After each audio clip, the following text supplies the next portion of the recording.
She asked for what little was left, but the millionaire gave her something unimaginable. "Could you give me some leftovers?"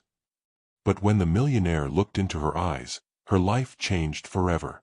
Alexander Sterling walked the marble corridors of his office on the 42nd floor of Chicago's most prestigious skyscraper. His Italian leather shoes echoed with each step, marking the rhythm of a man who had conquered the American real estate market but lost something far more valuable along the way. At 35, Alexander was what many would call a success story. His company, Sterling Developments, had transformed half of downtown Chicago. Towers of glass and steel rose majestically, bearing his name on gold plaques. But on that bitter December night, as he gazed out his office window at the city he had helped reshape, he felt emptier than ever. "Mr. Sterling," said his assistant, Margaret, a 45-year-old woman who had worked for him for 10 years. "It's already 9 p.m., aren't you thinking about going home?" Alexander couldn't take his eyes off the window. Below, the golden lights of Chicago were beginning to twinkle like tiny beacons in the darkness. People were returning to their homes, their families, their real lives. He, on the other hand, was in no rush to get anywhere. "Just a moment, Margaret. You can leave if you want." "Sir, I'm sorry to intrude, but you've been working 18 hours straight. You need to rest and have a decent meal." Alexander finally turned to her. Margaret had watched him grow professionally since he was an ambitious young man with more dreams than money. Now she looked at him with that maternal expression that sometimes irritated him, reminding him how lonely he was. "I'm fine, Margaret. Really." But he wasn't doing well, and they both knew it. Since he decided to prioritize his career above all else, relationships had become impossible. The women who approached him only saw his bank account. His childhood friends were fed up with him canceling plans at the last minute. Even his family had stopped inviting him to get-togethers. Margaret sighed and picked up her bag. "Then at least go eat somewhere decent. Don't spend another night here." When he was alone, Alexander poured himself a whiskey and looked out the window again. The truth was, he wasn't hungry. He didn't want to go to any of those expensive restaurants where he was known and treated like the king he was in the business world, but where he felt like an outsider in his own life. His stomach growled, betraying his thoughts. He hadn't eaten all day, surviving solely on coffee and adrenaline. He grabbed his coat, turned off the office lights, and decided that maybe Margaret was right. He needed to get out of here. But when he pulled into the parking lot and saw his black Tesla Model S, something stopped him. He didn't want to go to any of his usual haunts. He didn't want to see the same faces or hear the same empty talk about money and power. Without much thought, he got into his car and began driving aimlessly. Snow began to fall on the windshield. It was one of those typical December blizzards in Chicago, persistent but not violent. Alexander drove down streets he didn't frequent, away from the financial district, toward neighborhoods he hadn't visited in years. It was then that he saw the small neon sign that read, "Sophie's Haven." It was a simple diner, what his grandmother would call a neighborhood bar. The windows were fogged with steam from the kitchen, and despite the snow, there was some activity inside. Without knowing why, Alexander parked the car. Maybe it was exhaustion. Maybe it was that strange melancholy that had plagued him all week, but something compelled him to get out of the car and walk toward the entrance of the small restaurant. The contrast was immediate. From the luxurious silence of his office, he entered the cozy murmur of family conversations, the clink of cups and cutlery, and the aroma of authentic food. It was like entering another world. An older woman, whom he assumed was the owner, approached with a genuine smile. "Good evening, dear. Table for one." "Yes, please." She led him to a table near the window. Alexander sat down and, for the first time in a long time, took in his surroundings. Families were dining together, couples sharing desserts, workers ending the day with a warm meal. It was real life, unpretentious. He ordered pancakes with maple syrup and coffee. When the food arrived, he had to admit it had been years since he'd tasted something so authentic, so delicious. He was so focused on his meal that he only noticed the small figure approaching the table when he heard a soft voice, almost a whisper. "Excuse me, sir." Alexander looked up and met the saddest, most beautiful eyes he had ever seen. She was a young woman of about 26, with dark blonde hair tied back in a simple ponytail. She was dressed modestly but neatly, and she was holding a small child who couldn't have been more than 18 months old. "Could you give me some leftovers?" The words struck Alexander like a thunderbolt. It wasn't just what she said, but how she said it. There was a broken dignity in her voice, a humiliation fighting against despair. Her eyes shone with tears she refused to shed, and the child in her arms stared at the pancakes with a hunger impossible to ignore. The world stopped for a moment. Alexander had heard about poverty. He had donated money to charity. He had read statistics in newspapers, but he had never seen need so close, so real, so human. He began, but the words caught in his throat.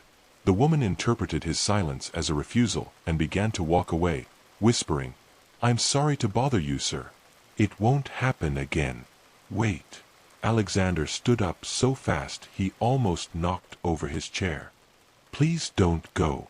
She stopped, but didn't turn around. Alexander saw her shoulders trembling. He couldn't tell if it was from cold, hunger, or embarrassment. "What's your name?" he asked softly. Several seconds passed before she answered without turning around. "Grace, sir. And this is my son, Oliver." "Grace," Alexander repeated, feeling as if he'd found something he hadn't known he was looking for. "You don't need leftovers. Please sit with me. I'd like to buy you dinner." This time, she turned, and Alexander saw in her eyes a mixture of surprise, distrust, and a spark of hope that refused to die completely. But what secrets did Grace's past hold? And why did Alexander feel this stranger could change his life forever? Grace hesitated for a moment that felt like an eternity. In her 26 years of life, she had learned to be wary of kind gestures from wealthy men. But there was something different in this man's eyes. It wasn't pity she saw, nor the calculating look she knew. It was something purer, more human. "I don't want to cause you any trouble, sir," she murmured, hugging Oliver tighter to her chest. "You're not causing me any trouble," Alexander replied, and surprisingly, he was sincere. "My name is Alexander. Alexander Sterling. And I'd love for you to have dinner with me." The child chose that moment to make a hungry sound, which made his mother smile sadly. It was the signal Grace needed. She could maintain her pride, but she couldn't ignore her son's hunger. "Okay," she whispered, slowly approaching the table. "But only for Oliver." Alexander signaled to the owner, who approached with barely concealed curiosity. "Sophie, could you bring more pancakes, please? And something soft for the baby." "Of course, dear," the woman replied with a smile that lit her wrinkled face. "I have warm milk and cookies for the little one, and hot chocolate." As they waited for their food, an uncomfortable silence settled over them. Alexander didn't know how to start a conversation. In his business world, he had calculated and strategic conversations, but this was different. This was real. "Where are you from?" he finally asked. Grace sat Oliver on her lap and rocked him gently.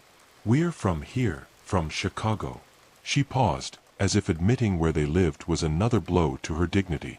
"We live in a neighborhood nearby." "And do you work?" Grace's expression hardened a bit. "I have a degree in social work," she said with wounded pride. "At least I did. I worked at the Riverside Community Center on the South Side. But when Oliver was born, everything got complicated." Alexander felt he had touched on a delicate subject, but he needed to understand. "The child's father." "The child's father doesn't exist," Grace interrupted abruptly. "I mean, biologically he does, but not to us. He left when he found out about the pregnancy. He said he wasn't ready to be a father, that he had other plans for his life." The bitterness in his voice was palpable. Alexander had known men like this, men who shied away from responsibilities the way he shied away from relationships. For the first time, he wondered if he would have done the same in that situation. Sophie arrived with a tray laden with steaming food, pancakes for Grace, warm milk for Oliver, hot chocolate, and even some homemade cookies. "Here you go, darlings," the woman said with genuine affection. "And don't worry about a thing." Grace stared at the food as if it were a miracle. Her hands trembled slightly as she picked up the spoon. "Thank you," she whispered. And Alexander wasn't sure if she was saying it to him or Sophie. As she carefully fed Oliver, Alexander watched her hands. They were the hands of a worker, calloused and covered in small scars, but also the delicate hands of someone who had seen better days. "What happened to your job?" he asked gently. Grace didn't take her eyes off her plate. "When Oliver was born, he was very sick. The first few months were terrible. I had to take him to the doctor constantly and miss work. The center director was very understanding at first, but then said she needed someone reliable, someone who could be there every day. And since then, I've been doing what I can. Cleaning houses, babysitting, selling homemade cookies on the weekends in Millennium Park, but sometimes..." Her voice trailed off. "Sometimes it's not enough." Alexander felt something strange in his chest, like an invisible fist squeezing him. He had spent on dinner what Grace probably hadn't seen in a week. "Was today one of those days?" he asked softly. Grace finally looked into his eyes. There were tears, but also a strength that impressed him. "The woman I work for told me she no longer needed my services. No warning, no explanation. And I spent the rest of the money on Oliver's medicine. He has a persistent cough." As if he had heard his name, the child coughed softly. It was a dry cough that worried Alexander. "Have you seen a doctor?" "We went to the clinic, but the line was 4 hours long and Oliver was very restless. They told me to come back another day." Alexander couldn't stop thinking about his personal doctor, about how a simple phone call could solve the child's health problem in an hour. "Look, Mr. Alexander," Grace said, gently wiping Oliver's mouth with a napkin. "I don't know why you're being so nice to me, but I want you to know that I'm not one of those people who takes advantage of other people's kindness. I'm going to look for another job tomorrow, and I swear I'll pay you back for this meal." "I don't want you to pay me anything," Alexander replied immediately. "And I don't consider you a freeloader. On the contrary, I think you're one of the strongest people I've ever met." Grace looked at him in surprise. "Strong, sir? 10 minutes ago, I was asking for leftovers from dinner. I don't think that's strong." "Are you kidding?" Alexander leaned forward. "You have a college degree. You're raising your son alone. You do whatever it takes to survive. And when everything seems impossible, instead of giving up, you find a solution. Even if that solution means swallowing your pride and asking a stranger for help.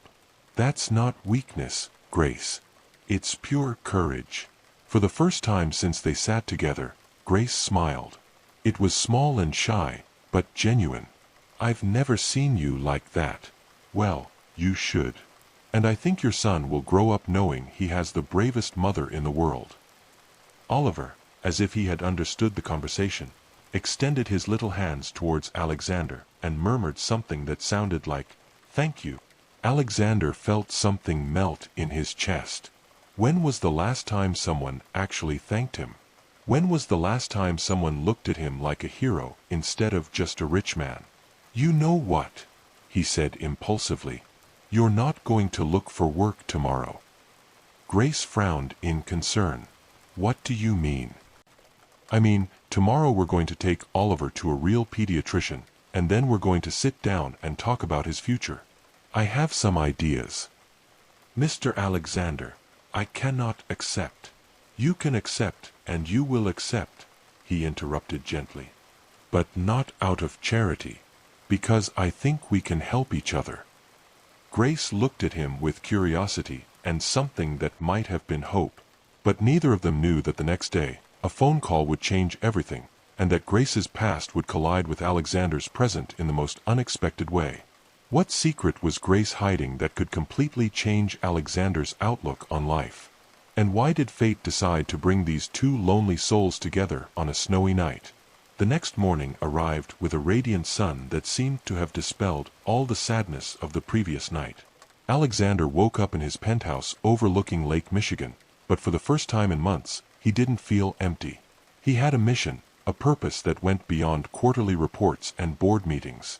As he prepared for the day, he couldn't stop thinking about Grace and little Oliver.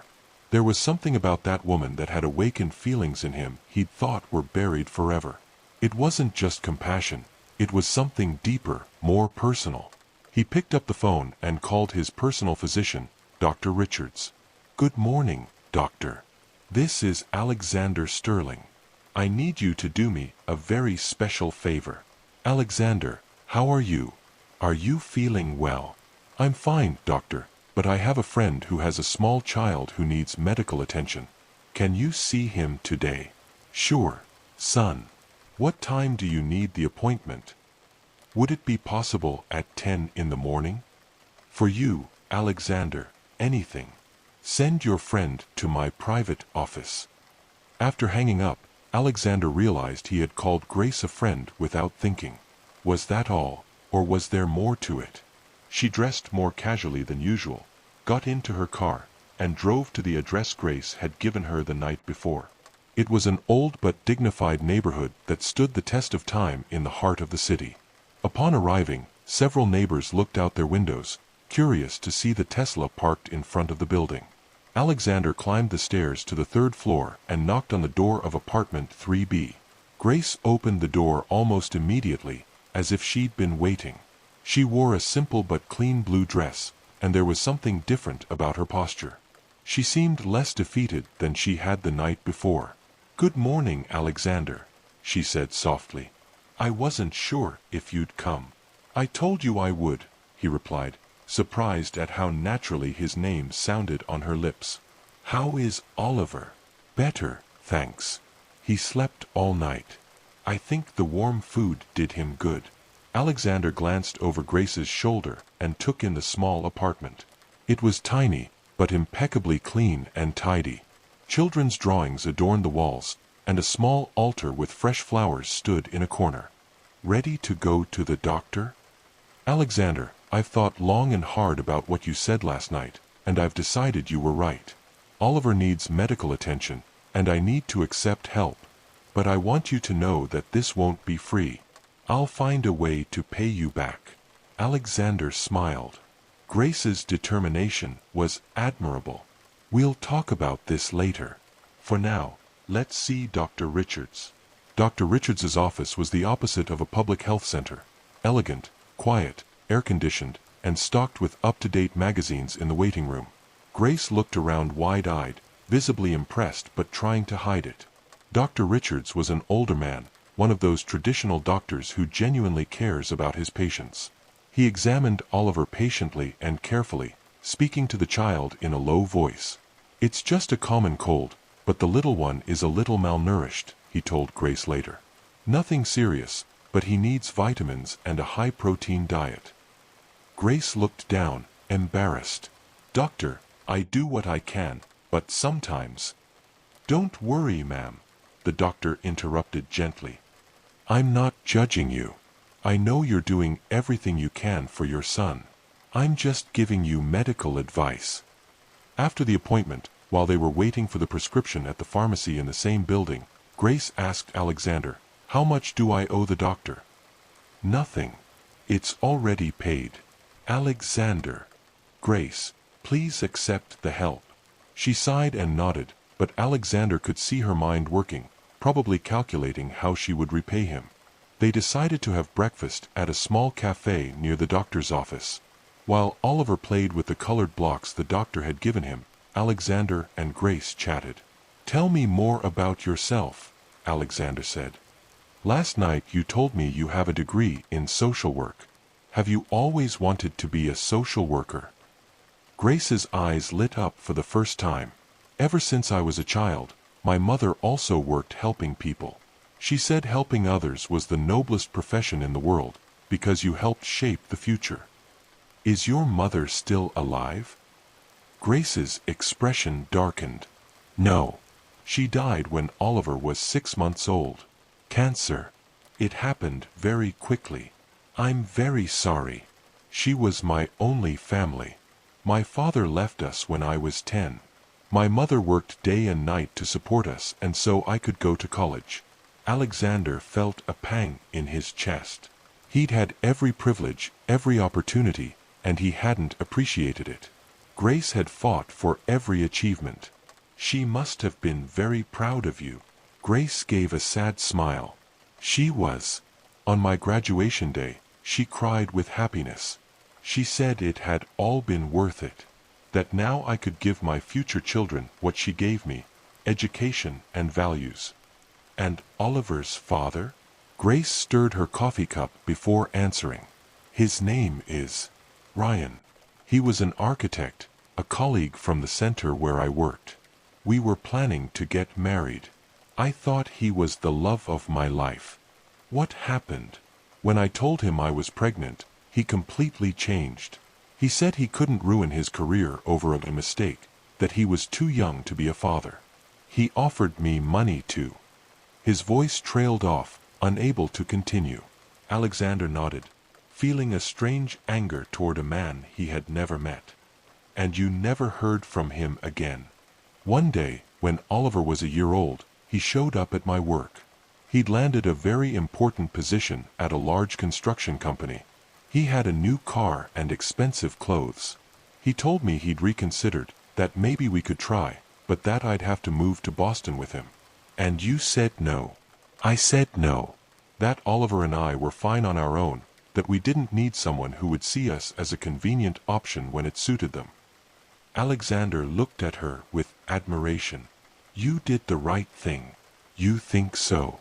Sometimes I wonder if I shouldn't have accepted. Oliver would have had a father figure, financial stability. Grace, look at me. Alexander reached across the table. Oliver has the best mother in the world. A father who abandons him and then comes back when it suits him is not what he needs. You are teaching him real values, dignity, hard work, true love. At that moment, Alexander's phone rang. It was Margaret, his assistant. Alexander, sorry to bother you, but there's something urgent. Do you remember the community project we canceled last year? What project? Alexander felt his blood run cold. The Riverside Community Center, the one they were going to demolish to build the shopping complex. Alexander felt his blood run cold. And that center? Well, it turns out there was a mistake in the documentation. The center can't be demolished. It's a historic landmark, and now the original owners want to restore it to reopen their services. Alexander looked at Grace, who was watching him curiously. What was the name of that center, Margaret? Riverside Community Center. Why? Alexander felt like the world had stopped. Grace worked at a community center in the South Zone. Margaret, I'll call you later. He hung up the phone and looked at Grace. I need to tell you something. By the time I'm done telling you, you may never want to see me again. Grace paled. What happened, Alexander? You're scaring me. Grace, I was the one who bought your center. I was the one who closed it. The silence that followed was deafening. Grace looked at him as if she hadn't understood his words. What did you say? Your center, the Riverside Community Center. My company bought it to demolish and build a shopping mall. I was indirectly responsible for your job loss. Tears began streaming down Grace's face. She stood up from the table so quickly she nearly knocked over her chair.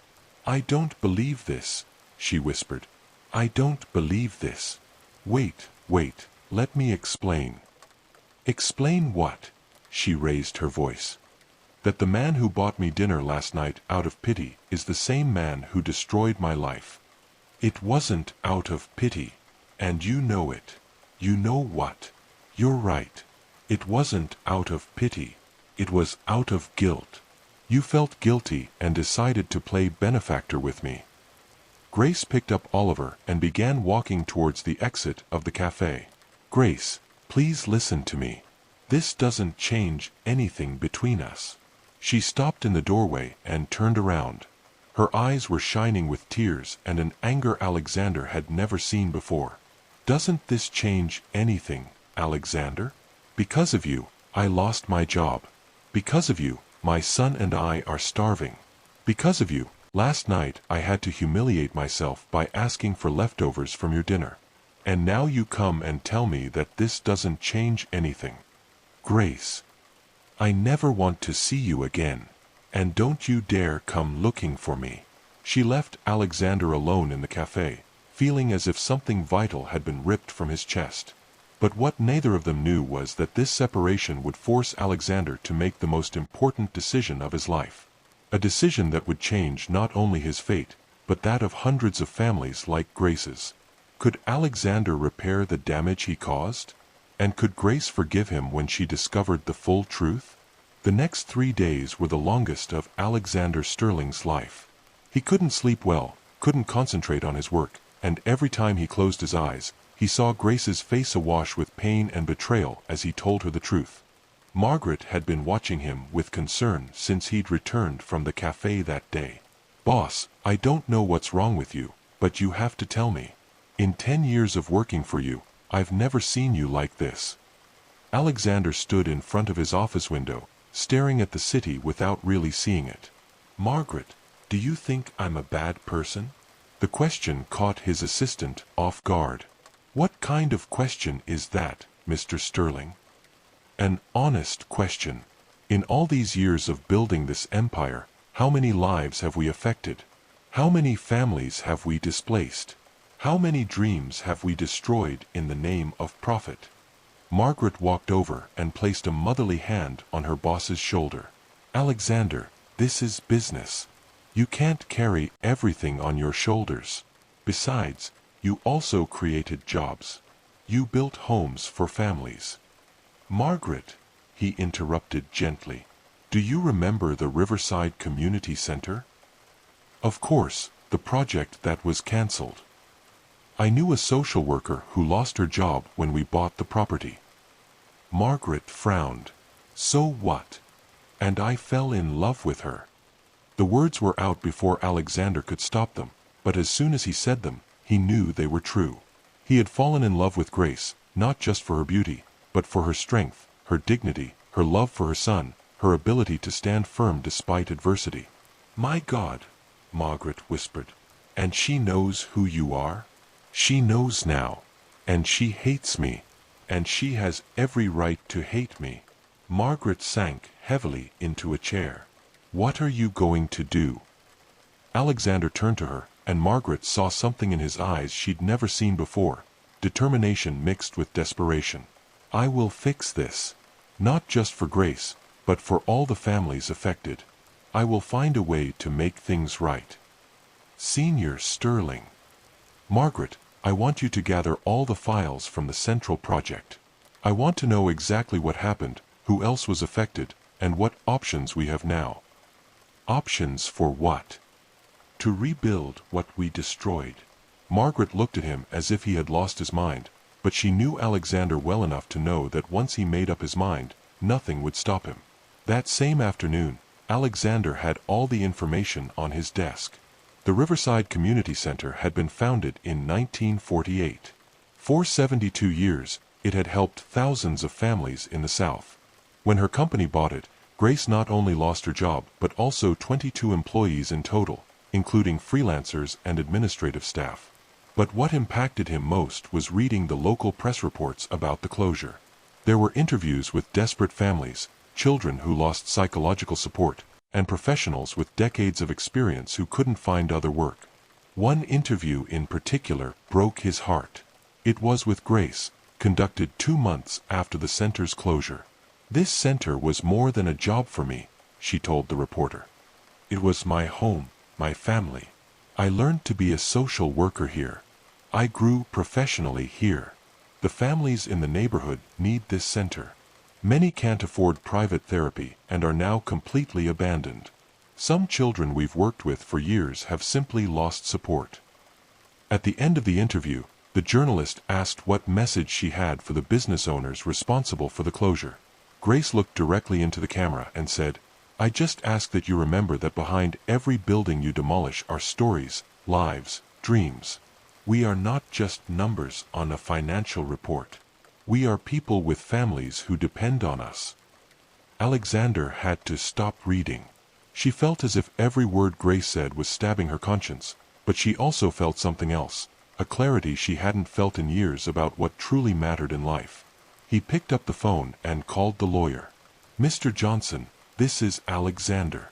I need you to look into something urgently. Is it possible to reverse the purchase of the Riverside Community Center?" "Revert? Why would you do that? That land is now worth a fortune." "That's not your question, Mr. Johnson. Your question is whether it can be done." "Well, technically yes. You'd have to sell it to the government or donate it. But you'd lose millions of dollars. How long would it take? If you have all your paperwork in order and are willing to assume all the financial losses, maybe 2 weeks. Do it. I want the deed transferred as quickly as possible." "Alexander, are you sure? You're going to lose millions of dollars." "Mr. Johnson, I think I just found the best investment of my life." After hanging up, Alexander stayed in his office late, making plans. Returning downtown wouldn't be enough. He needed to do something bigger, something that would truly make a difference.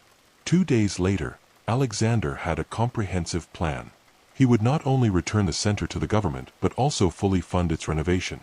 New therapy rooms, psychological assessment labs, a library, a children's play area, and a space for community workshops.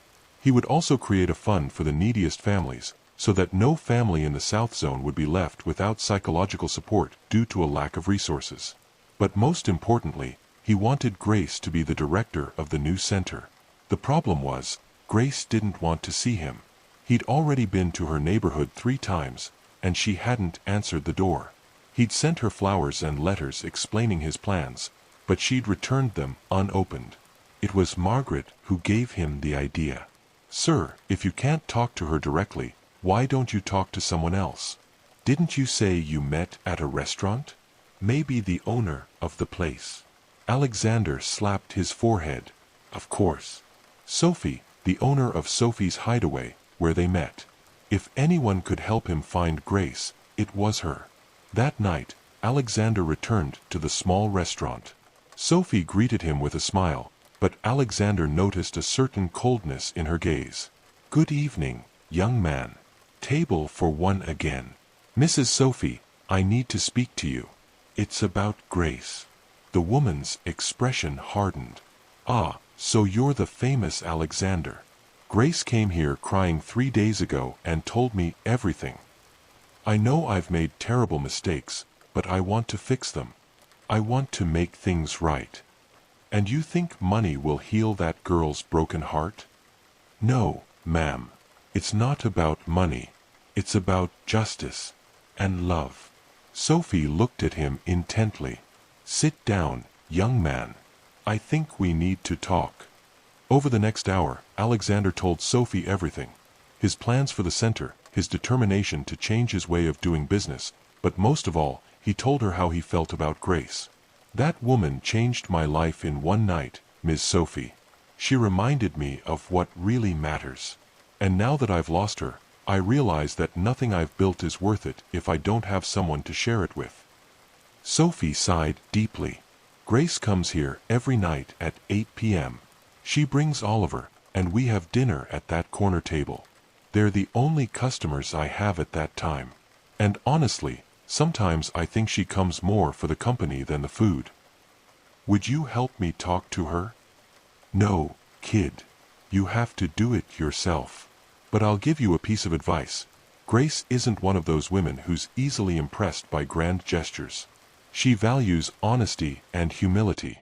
If you truly love her, show it with actions, not words." "What if she doesn't forgive me?" Sophie smiled for the first time since the conversation began.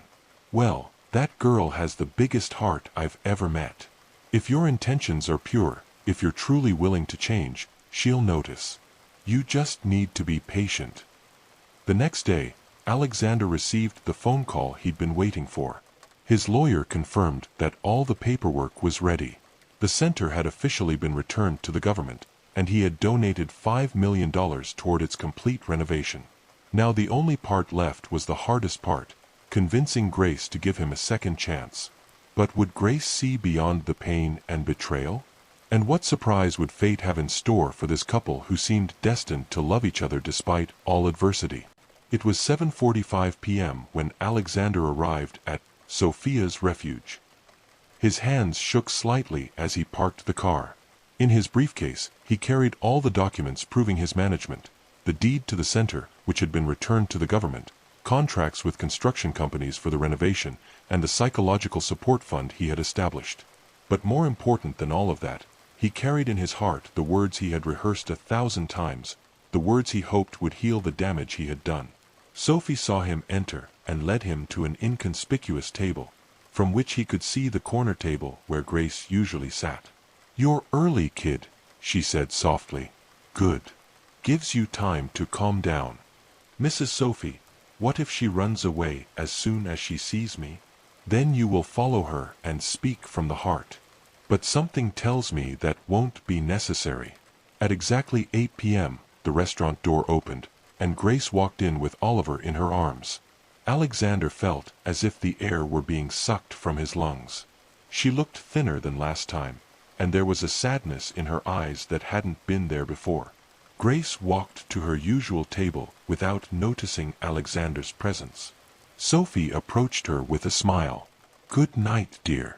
The usual for you and the little one." "Yes, please, Mrs. Sophie.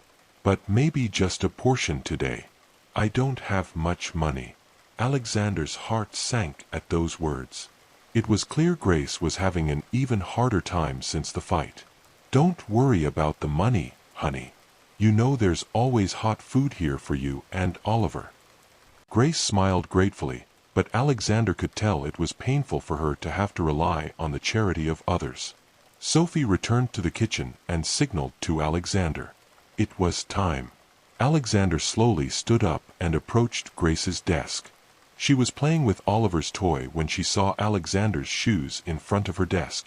She looked up, and her expression immediately hardened. "What are you doing here?" she asked coldly. "Please, just give me 5 minutes. I already told you I don't want to see you again. Just 5 minutes. If after listening to me you still want me to leave, I will, and I won't bother you anymore." Grace stared at him for a long time. Oliver took advantage of the moment to stretch out his little arms toward Alexander, mumbling, "Alex! Alex!" in an attempt to say his name. "Even he hasn't forgotten you," Grace murmured with a sad smile. "Okay, 5 minutes. But sit down quickly before I change my mind." Alexander sat down and placed the folder on the table. "First, I want to apologize. Not for what happened with the center, because that can't be undone, but for not telling the truth from the beginning." "Alexander, please. Let me finish. When we bought that center, to me it was just another project, an old building on valuable land. I didn't think about the people who worked there, or the families who depended on it. They were just numbers on a piece of paper." Grace kept her gaze fixed on him, but Alexander could tell she was actually listening. "But that night, when I met you, when I saw the love you had for Oliver, when I heard your story, I realized I had been living the wrong life.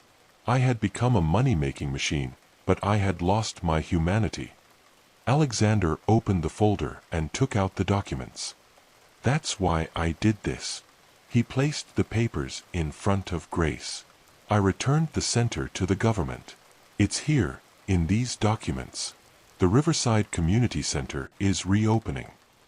Grace took the papers with trembling hands. Her eyes filled with tears as she read. This can't be real." "But that's not all." Alexander pulled out more documents. "I've also donated money for a complete renovation. New therapy rooms, psychological assessment labs, a library, a children's play area, everything these families need and deserve." "Alexander, why?" "Because you were right. Behind every building we demolish, there are stories, there are lives, there are dreams. And because I fell in love with the woman who taught me that. Tears were now streaming freely down Grace's face. But there's one more thing.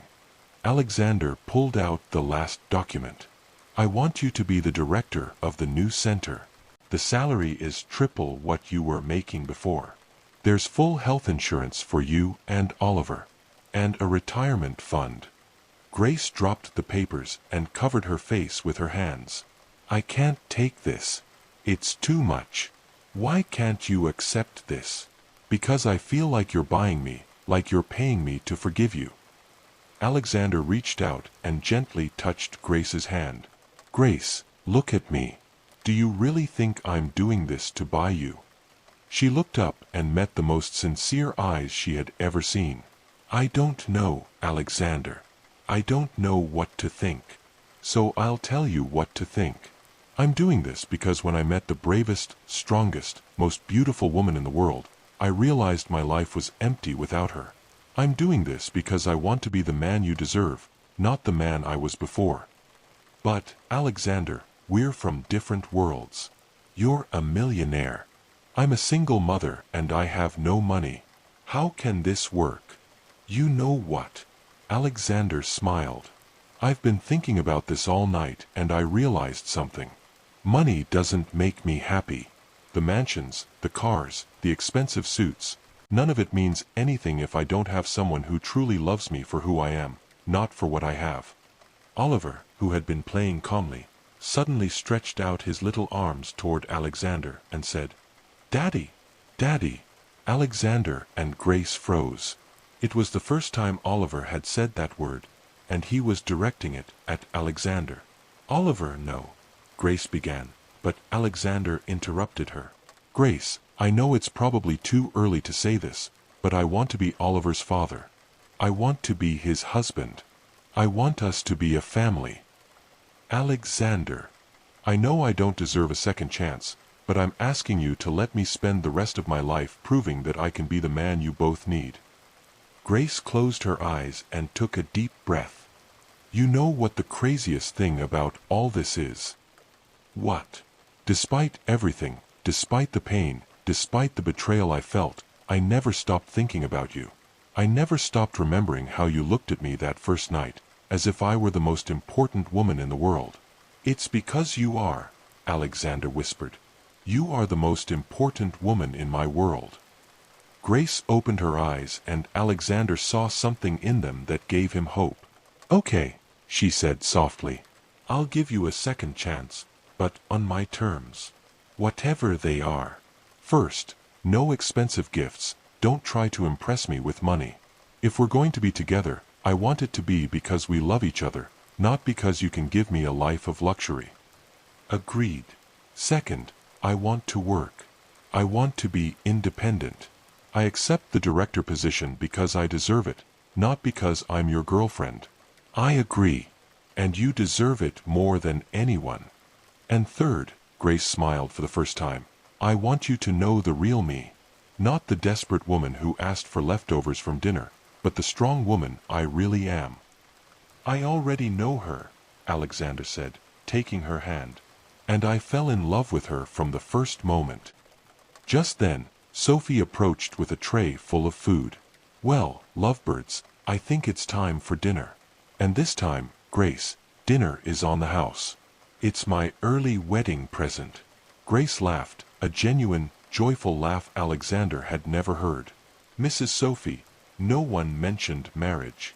My dear, Sophie said, winking. When a woman looks at a man the way you look at Alexander, and when a man is willing to give his entire fortune for a woman as Alexander did for you, marriage is only a matter of time. 6 months later, Alexander and Grace were married in a small, intimate ceremony in the garden of the renovated Riverside Community Center, which reopened its doors with Grace as director. Alexander kept his promise. He changed not only his way of doing business, but his entire life. Now, he dedicates half of his time to social projects, helping communities affected by urban development. And Grace found not only the love of her life, but also the opportunity to make the difference she'd always dreamed of.